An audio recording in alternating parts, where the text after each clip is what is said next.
I'm Michael Klinghoffer. You are watching for BassPlayersOnly.com.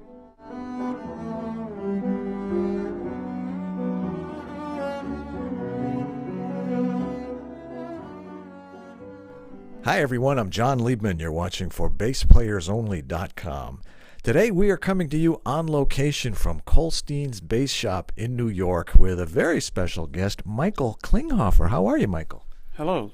I'm fine, thank you. How are you? Oh, I'm great. I am very honored to meet you. You have such an interesting and distinguished background from Romania, from Israel, your stature as a classical musician, as a chamber musician, some of the jazz artists that you've taught, like Avishai Cohen and Omar Avital. But I'd like to hear you talk, because you have, like I said, an interesting background. So tell us about the beginning. How would you describe your musical upbringing? Well, like every good Jewish child, I started playing the piano. I actually wanted to play the violin, but my grandmother decided that I need to play the piano because she has played the piano. And then I grew up, and the violin grew as well, and I ended up playing the bass. And you have a musical family, a lot of people in your family. Was there lots of music being played while you were growing up? Did you have brothers and sisters? Were your parents into it? Did you have records playing? What was that all about? I guess there are many musical people in the family, but I don't think this mattered at the time, because as an immigrant family without means that moved from Romania to Israel, that was not the main issue when my parents moved. So I kind of fought my way into the music. Well, once you discovered the bass and started working toward becoming a bass player, did you have any influences, bass players that influenced you, that you admired, that you wanted to play like? Well, the first time I heard Gary Karr in concert, I knew this is it. Till then, I was not even sure I want to play the bass. I was studying philosophy at the Hebrew University in Jerusalem, and he came and played, and I said, this is it. Well, I understand you studied with Gary for about 4 years. Tell us about that, because I did have the privilege of seeing him perform once or twice, and it is incredible. He really is a pioneer, and what he's done for the bass is nothing short of incredible. What kind of guy was he as far as a teacher, as giving you feedback? Was he very strict? Was he very easygoing? Was he very meticulous? Was he a slave driver? What was it like studying with him as far as those things go? At times he was very tough, and I remember bass player David Murray from Indiana coming over to teach together in a summer festival in Israel, and we haven't met before, so we were riding the bus together and remembering all the moments that Gary almost made us cry because we didn't study at the same time. But I realized that every time he was tough and every time he insisted on something, it had to do with me finding my own voice. At the time, as a student, I was thinking, maybe he wants me to do like him, but I cannot. Or maybe some certain things. Of course, I admire his playing, but some certain things are not me. And when he realized that I have found my way of doing it, the issue has stopped. This was, for one example, was with vibrato. I just couldn't imitate his vibrato. And then he was away on a tour, and he came back, and by that time I have discovered something, and he said, I didn't remember you have such a nice vibrato. And that was end of the discussion. No more mentioning vibrato, ever. That's it. As I mentioned at the beginning, you've done so much in your career, but give us an idea of what's keeping you busy these days. I know you're as an educator, as a performer, as a conductor, or I think you referred to yourself as a semiconductor. Tell us what's been keeping you busy these days. Well, I've just released my third CD, which is called Mostly Transcriptions Volume 2. And I'm immediately started working on the next 2 CDs. One will be Volume 3, and another one is called, will be called Quasi Jazzy, and it has contemporary pieces written for me by composers from the jazz world. Some I've done already, and some have been written and are just waiting to be recorded. Any composers in the jazz world that we might be familiar with? Well, most of them are Israeli composers who do jazz. One of them is Arnon Palti, who is an electric bass player and an upright bass player as well, and also on the faculty in our school, Jerusalem Academy of Music and Dance. His piece I've premiered at the Taipei International Jazz Festival a few years ago. And Slava Genelin, who was a very big name in the former Soviet Union, who was also on our faculty and is now retired, and a few other very interesting people, Albert Begger, and who is also known in this country, and some other ones. Okay, we are sitting here in Kolstein's bass shop in New York. You see all the basses around us.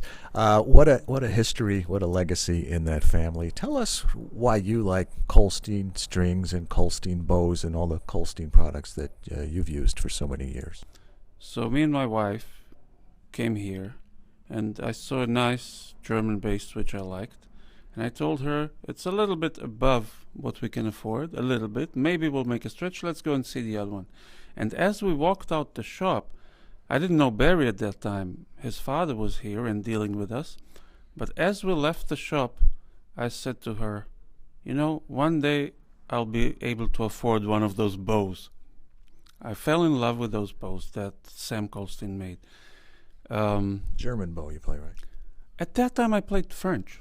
At that time I still played French. I studied both, and at that time I was still playing French. Nowadays I do mostly German, but I have a lot of students who play French bow.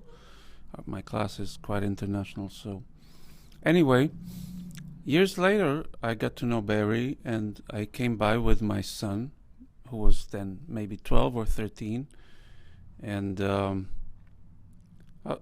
I came to look at bows, and I looked at a few, and then my son, I asked him to do a blind test, which one sounds better, and 3 times in a row he picked the Kolstein bow.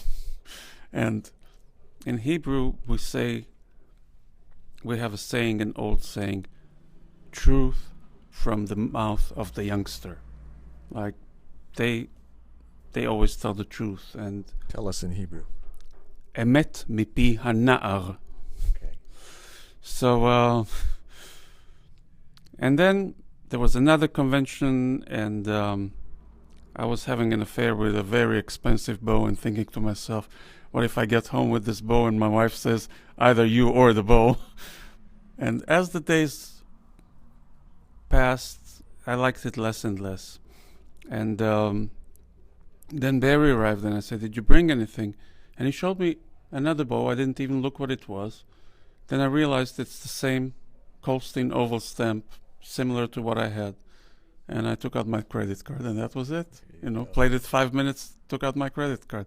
So anyway, I realized that those bows are artistic in the sense, today we have a lot of excellent, very refined scientific making. But what I'm looking at the bow, in a bow or in an instrument, I want them to surprise me.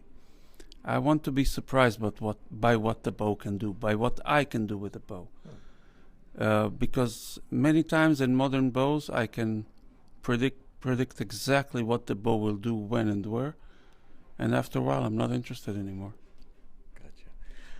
How about the future, Michael? What else would you like to do that you haven't already accomplished? Well, I think a lot of what I want to do is work with young teachers, young educators. I think this is really important, because I think the schools nowadays and the teachers nowadays are not preparing the students for a world where they will have to assume responsibility and create new things and turn music into something. Also, music has a very strong social power. And I've been doing a lot with different communities in my country, and not only in my country, doing musical work with people who cannot afford, or bringing music. I have a young orchestra, and we play in homes for the elderly, we play in the peripheries, we play for people with special needs. Bring the music to the people who otherwise will not have it. That's beautiful. Last question, Michael. What would you be if you were not a bass player? Something outside of music. Until the age of 17, I guess, it was sure, I was sure, and everybody around me was convinced that I will probably study nuclear physics and or something in that area of sciences. But then things have changed, and I got interested in music. And after that, a few times in my life, I tried to do different things and leave music as a profession. I think the longest it lasted was for 3 weeks. So Well, at least you gave it a chance. I gave it a chance a few times, but it didn't work. So sorry. Okay. Well, Michael Klinghoffer, this is very inspiring. You've got a great message and some very interesting observations. So glad getting to know you. And thank you very much, and much luck and continued success to you with the book and the CDs and everything else that you've got going on. I know it's all going to be great. We are on location at the Kolstein Bass Shop in New York with Michael Klinghoffer. I am John Liebman. You're watching for BassPlayersOnly.com.